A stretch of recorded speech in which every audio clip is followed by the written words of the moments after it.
TV is really pushing for this tribal narrative or tribal agenda, and you are now the official government propagandist. Because tell me why it's that every day it's either you bring Charles Owino with some titles that anger in central Kenya, as if there were not protests in Bungoma, Kisii, Mombasa. You want to narrow these protests to a single region, huh? You think we don't know you bought people 5,000 kule Kisumu and paid influencers at what was tokea maandamano? We know your games.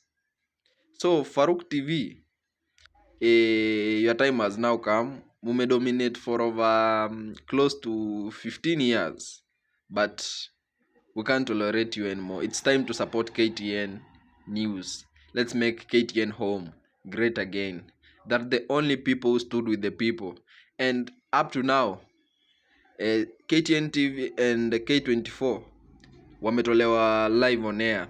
So they are only operating through TikTok and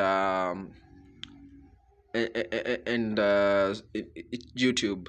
And I want to urge ourselves that we are the media right now. We are the media, we the people, through our online platforms, which is X, TikTok, Facebook, YouTube, and any other social media platform.